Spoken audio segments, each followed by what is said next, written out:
Hey everybody, it's great to see you today. Welcome to Living Power, your online Bible study where we're walking through the Bible in a year. Today is April 21st, and we are studying the life of David, and the intrigue is starting to get kind of intense.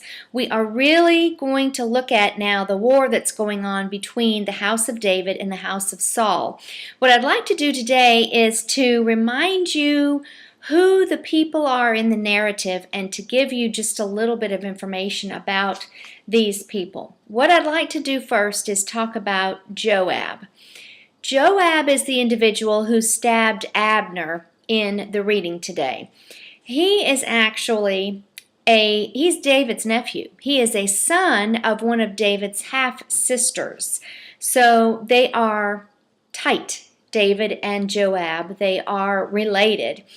Joab is very much of a military man, and he actually ends up killing one of David's sons, who becomes a traitor, and he is quite instrumental in David's killing of Uriah, which we'll get to in a little bit. Now, if these names are unfamiliar to you, these stories are unfamiliar, we're going to get there. Absalom, we'll learn who that is.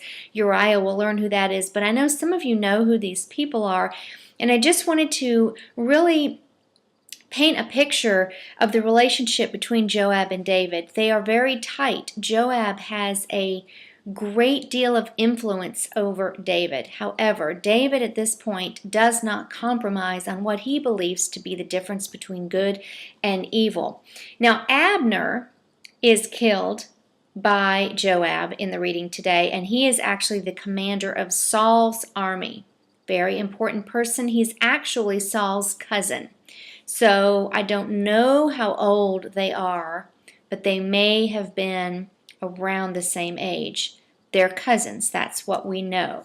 Now, one other individual, Ishbosheth, is actually a person who Abner made king over some of the tribes. No one at this point is king of all of the 12 tribes of Israel. Saul is dead, but Abner made Ishbosheth king over some of the tribes after Saul. Abner did this, of course, to his own advantage, deliberately going against God's word. You may recall that Samuel, the prophet Samuel, anointed David over Israel. Well, as king over Israel, a future king, when David was very, very young. And the people know about this. David is much older. I think in the narrative today, David is 37 years old. So this happened when he was a teenager. It's been a very, very long time. David has been a king in waiting this whole time, and the people understand the prophecy. They know what Samuel decreed, and they know that Samuel spoke for the Lord. So it's real important here that the people know that David is the one that's supposed to be king over Israel. I like to say it this way. God made it clear that David was to rule over all Israel. But Abner wanted him to be king just over this little teeny part, and he wanted Ishbosheth to be king over a larger part of Israel. How is that like stuff that you and I do in our own life? Well, think of it this way. It's kind of like us when we only want God to rule and reign over part of our life. Not this area or this area, but just a small part. So I wonder how much of your life, if your whole life was a house, how many rooms in your house, your family room, your living room, your bedroom, your bathroom, your foyer, how many rooms in your house would you say you've invited the Lord into, you've cleaned it up together, and Jesus is comfortable in these rooms in your house because you've allowed him to come into these different areas of your life? Just a question to think about today. Now, Ishbosheth is actually killed today. We've got a lot of warring going on between the two houses. The killing of Ishbosheth was a turning point for David. We need to understand this.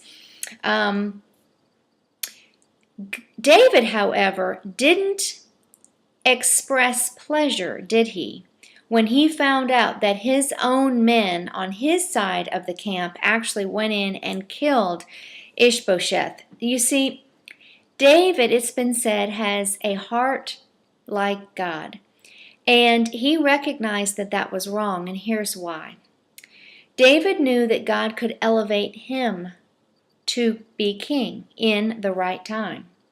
And he saw this action by his people, his men, killing this person out of God's will, out of God's timing.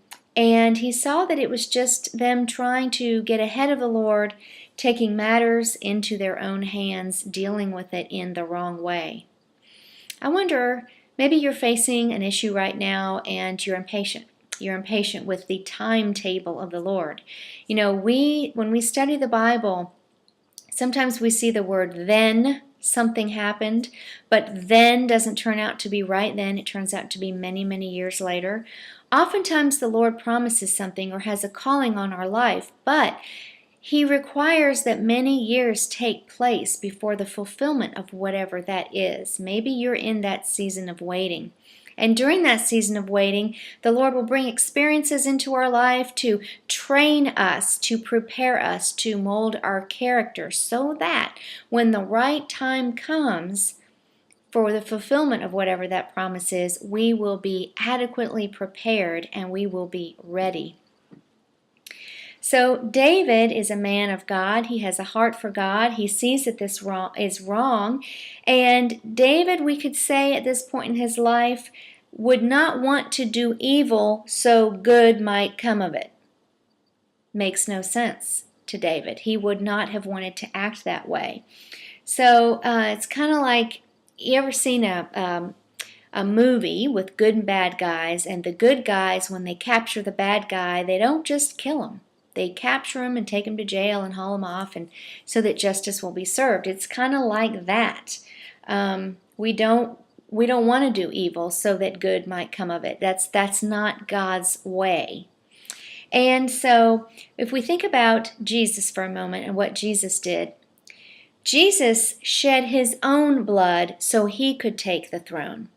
Someday in the future, Jesus will come again, and he will be King of Kings. He will literally take up his throne in Jerusalem and be king over all of Israel and ruler of all the world.